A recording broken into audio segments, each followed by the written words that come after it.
শুভ সন্ধ্যা বন্ধুরা। আজ হলো 20 জুন, 5 আষাঢ়, শুক্রবার। আজকের সন্ধ্যার বিশেষ বিশেষ খবরগুলি হলো: রেশন বন্টনে অনিয়মের জন্য আজ হাইলাকান্দিতে 4 রেশন দোকানের লাইসেন্স সাসপেন্ড। বিস্তারিত থাকবে প্রতিবেদনে। মন্দির নামগড় হিন্দু সংখ্যাগরিষ্ঠ বসতগুলির 5 কিলোমিটার ব্যাসার্ধের মধ্যে গরু বক্ষণ নিষিদ্ধ। আজ কড়া ঘোষণা মুখ্যমন্ত্রী ডক্টর হিমন্ত বিশ্ব শর্মার। বরাক নদী পার হওয়ার সময় ট্রেন আসছে দেখে ভয় পেয়ে সেতু থেকে নদীতে ঝাঁপ এক মহিলার। বদরপুর গেমন সেতু বন্ধে আজ আবারও ঘটল চাঞ্চল্যকর ঘটনা। কাটিগড়ার বরাক নদী থেকে মহিলাকে জীবিত উদ্ধার দমকল বাহিনীর। ইসরায়েল মধ্যপ্রাচ্যের ক্যান্সার। ইরানের উপর হামলার ঘটনার তীব্র নিন্দা জানিয়ে ইসরায়েলকে মধ্যপ্রাচ্যের ক্যান্সার উল্লেখ উত্তর কোরিয়ার। শিলচরে আজ থেকে 1 সপ্তাহ জল সরবরাহ অনিশ্চিত। রাতাবাড়ির মাগুরাসরায় নাবালিকার একাকিত্বের সুযোগে ধর্ষণের চেষ্টা, আটক ফেরিওয়ালা। সিন্ডিকেটের কারণে হারাং সেতু ভেঙে পড়েছে, দাবি আইনজীবী হাফিজ রশিদ আহমেদ চৌধুরীর। বরাকের সিন্ডিকেটের বাগ পৌঁছায় দিশপুর। সিন্ডিকেট ও দুর্নীতির জেরেই বরাকে বিপর্যস্ত যোগাযোগ ব্যবস্থা, বললেন হাফিজ রশিদ আহমেদ চৌধুরী। বিয়ের অনুষ্ঠান থেকে আর বাড়ি ফেরা হলো না এক পরিবারের 9 জনের। ভয়ঙ্কর দুর্ঘটনা। লরি এবং বোলেরোর মুখোমুখিতে এক পরিবারের 9 জনের মৃত্যু। একটু পর পর বৃষ্টি। বৃষ্টির জন্য মিজোরামের শেরচিপের জাতীয় সড়কে আবার ভূমিধস। আটকা পড়েছে শত শত যাত্রীবাহী ও পণ্যবাহী যানবাহন। এবং শেষ খবরটি, বদরপুর গেমন সেতুর কাজ 50% সম্পন্ন। নির্ধারিত সময়ের মধ্যেই যান চলাচলের জন্য খুলে দেওয়ার আশ্বাস মন্ত্রী কৌশিক রায়ের। তাহলে বিস্তারিত খবরে যাওয়ার আগে অবশ্যই ভিডিওটিতে একটি লাইক করে চ্যানেলটি সাবস্ক্রাইব করে পাশের বেল আইকনটি বাজিয়ে রাখবেন এবং ফেসবুক পেজটি ফলো করে ভিডিওটি অবশ্যই শেয়ার করবেন, যাতে সঠিক তথ্যগুলো সবার কাছে পৌঁছাতে পারে। এবার শুনুন আজকের খবরগুলির বিস্তারিত।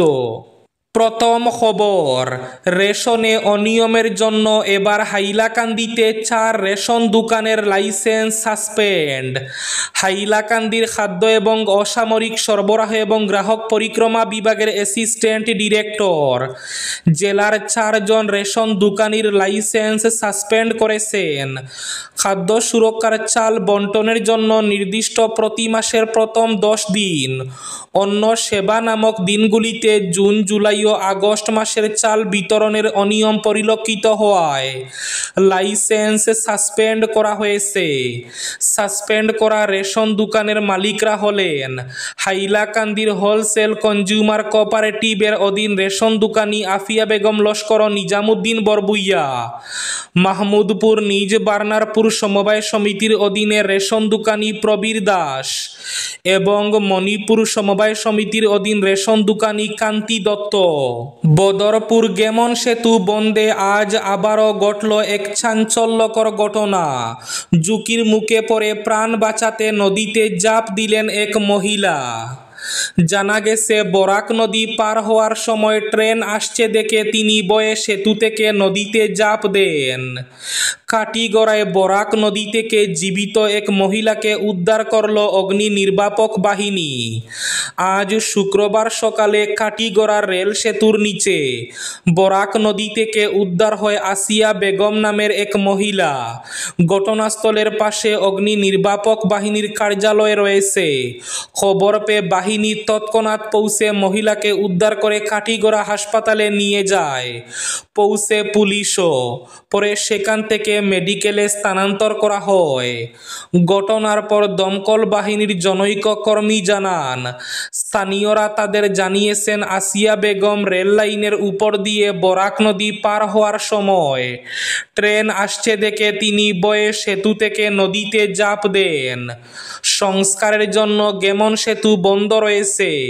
এতে বৃহত্তর কাটিগড়া অঞ্চলের মানুষ রেলপথ দিয়ে হেঁটে চলাচল করছেন।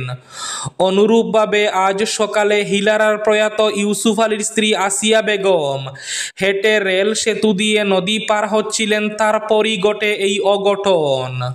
মন্দির নামগড় হিন্দু সংখ্যাগরিষ্ঠ বসতিগুলির 5 কিলোমিটার ব্যাসার্ধের মধ্যে গরু বক্ষণ নিষিদ্ধ।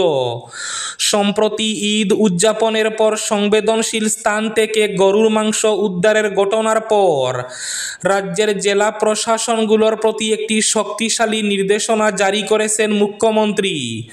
মুখ্যমন্ত্রী জোর দিয়ে বলেছেন যে ধর্মীয় স্বাধীনতার প্রতি সম্মান জানানো জরুরি, তবে অসম গবাদি পশু সংরক্ষণ আইন অনুযায়ী আইনশৃঙ্খলা বজায় রাখতে হবে, বিশেষ করে জনসংখ্যাগতভাবে সংবেদনশীল এলাকায়। মুখ্যমন্ত্রী বলেন, এই ঘটনাগুলি হিন্দু অঞ্চলের এবং উপাসনা স্থলগুলির নিকটবর্তী এলাকা থেকে রিপোর্ট করা হয়েছে। অসম গবাদি পশু সংরক্ষণ আইন অনুযায়ী মন্দির নামগড় এবং হিন্দু সংখ্যাগরিষ্ঠ বসতিগুলির 5 কিলোমিটার ব্যাসার্ধের মধ্যে গরু মাংস জবাই বা বক্ষণ সম্পূর্ণরূপে নিষিদ্ধ করা হয়। সাম্প্রতিক অশান্তির জন্য প্রশাসনিক অবহেলাকে দায়ী করে মুখ্যমন্ত্রী বলেছেন যে জেলা প্রশাসন সময়মতো কার্যকরী পদক্ষেপ নিতে ব্যর্থ হয়েছে, যদিও আইনগতভাবে স্পষ্ট নির্দেশনা ছিল।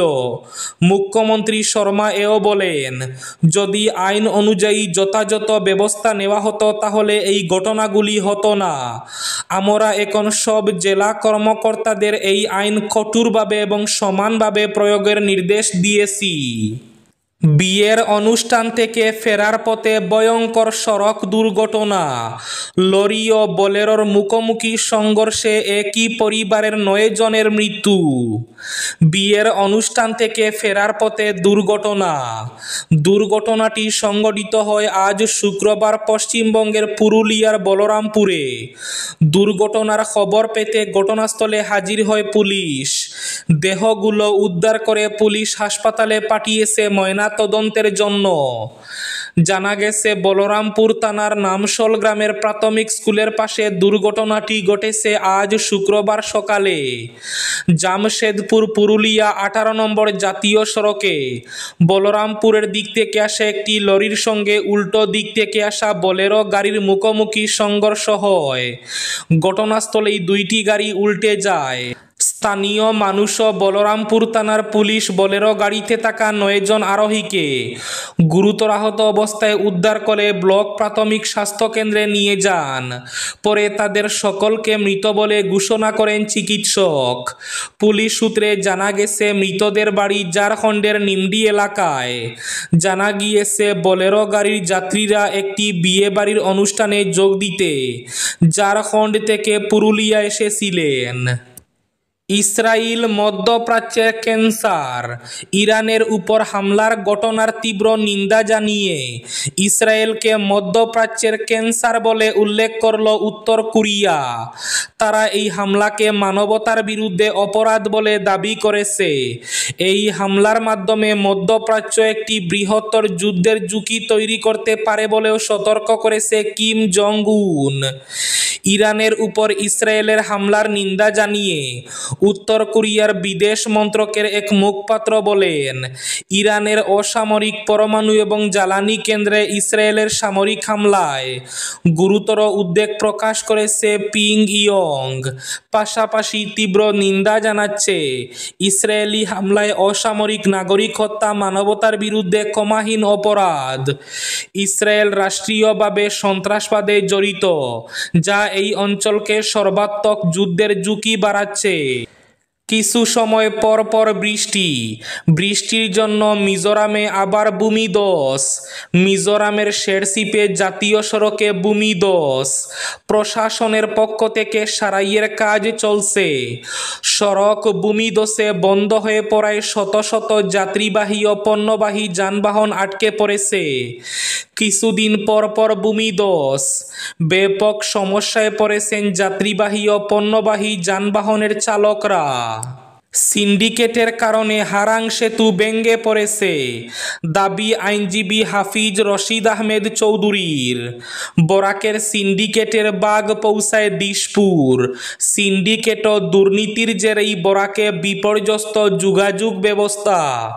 অসম বরাক উপত্যকার সিন্ডিকেট রাজ চরম দুর্নীতির কারণে এক অরাজকতার পরিস্থিতির সৃষ্টি হয়েছে বলে অভিযোগ করেছেন প্রবীণ কংগ্রেস নেতা তথা গৌহাটি হাইকোর্টের আইনজীবী হাফিজ রশিদ আহমেদ চৌধুরী। গৌহাটির রাজীব ভবনে আয়োজিত এক সাংবাদিক সম্মেলনে তিনি বলেন, চুনাপাথর, কয়লা, সুপারি ও গরুর নামে চলা সিন্ডিকেটের কারণে নির্ধারিত ওজনের সীমা ছাড়িয়ে পণ্য বুঝেই ট্রাক চলাচল করছে, যার ফলেই সম্প্রতি শিলচর কালাইন সড়কের হারাং নদীর সেতুটি ধসে পড়ে বরাক উপত্যকার যোগাযোগ সম্পূর্ণরূপে বিচ্ছিন্ন হয়েছে। তিনি বলেন, এই সিন্ডিকেটের বাগ গিয়ে পৌঁছায় দিশপুরেও। রাতাবাড়ির মাগুরাসরায় নাবালিকের একাকিত্বের সুযোগে ধর্ষণের চেষ্টা, আটক ফেরিওয়ালা। বর্তমান সময়ে নিজ গড়েও সুরক্ষিত নয় মেয়েরা। বিনধর্মী ফেরিওয়ালার হাতে নিজ বাড়িতে শ্লীলতাহানির শিকার হলো এক নাবালিকা। গ্রামে গ্রামে ঘুরে কাপড়ের ফেরি ব্যবসা করার অজুহাতে এক বাড়িতে ঢুকে ত্রয়োদশী নাবালিকার একাকিত্বের সুযোগে ধর্ষণের অপচেষ্টা চালায় এক লম্পট। নেক্কারজনক ঘটনাটি ঘটেছে রাতাবাড়ি থানার অধীন মাগুরাসরা চা বাগানে। জানা গেছে, ত্রয়োদশী ওই মেয়েটির মা বাবা কাজে গিয়েছিলেন, ফলে ঘরে একাই ছিল নাবালিকা মেয়েটি। সে সময় অপরিচিত এক ফেরিওয়ালা স্কুটিতে কাপড় নিয়ে তাদের ঘরে গিয়ে উপস্থিত হয়। সে মেয়েটির কাছে খাওয়ার জল চেয়ে জল খাওয়ার পর বিক্রির জন্য নিয়ে আসা কাপড় দেখাতে চায়। তবে মেয়েটি জানায়, ঘরে কেউ নেই, মা বাবা কাজে গিয়েছেন, তাই আমি কাপড় কিনতে পারবো না, অন্যদিন আসবেন। আর এতেই মেয়েটিকে একা পেয়ে লম্পট ফেরিওয়ালা তার উপর ঝাঁপিয়ে পড়ে। নাবালিকা মেয়েটি আর্তচিৎকার শুরু করায় আশপাশের মানুষ ছুটে আসেন। তারা ওই লম্পট ফেরিওয়ালাকে আটক করে পুলিশের সোপর্দ করেন। রাতাবাড়ি পুলিশ অভিযুক্ত লম্পটকে গ্রেফতার করে থানায় জিজ্ঞাসাবাদ চালিয়ে যাচ্ছে। ধৃত লম্পটের নাম আফতাব উদ্দিন বলে জানা গেছে। এদিকে বিনধর্মী ওই লম্পটের হাতে চা বাগানের নাবালিকাকে ধর্ষণের অপচেষ্টার ঘটনা ছড়িয়ে পড়তে ক্ষোভে ফেটে পড়েন বজরং দলের সদস্যরা। তারা ধৃত লম্পটকে কঠোর থেকে কঠোরতর শাস্তি প্রদানের দাবি জানিয়েছেন। এবার শেষ খবরটি, শিলচরে আজ থেকে এক সপ্তাহ জল সরবরাহ অনিশ্চিত। শিলচরে অমৃত প্রকল্পের অধীন জল সরবরাহ ব্যবস্থায় সাময়িক বিঘ্ন ঘটতে চলেছে। আজ 20 থেকে আগামী 27 জুন পর্যন্ত জল সরবরাহ ব্যাহত হবে বলে জানিয়ে দিয়েছে Assam urban water supply and sewerage বোর্ডের বরাক ভ্যালি ডিভিশন। পরিস্থিতির উৎপত্তি মূলত বর্ষার অনিশ্চিত জলের উচ্চতা ঘিরে। বর্তমানে জলাধারের অবস্থান ভূমিতে ঠেকেছে, যা সাধারণ পরিস্থিতি নয়। পূর্ব নির্ধারিত অবস্থানে বার্জটিকে ফিরিয়ে আনাই এখন বোর্ডের প্রথম অগ্রাধিকার। এই উদ্দেশ্যে জলাধারকে জেট থেকে বিচ্ছিন্ন করে নদীর জলে ভাসমান অবস্থানে স্থানান্তর করার প্রক্রিয়া শুরু হচ্ছে। এই ছিল আজকের সন্ধ্যার বিশেষ বিশেষ খবরগুলি। ভিডিওটি অবশ্যই লাইক করে শেয়ার করে দেবেন।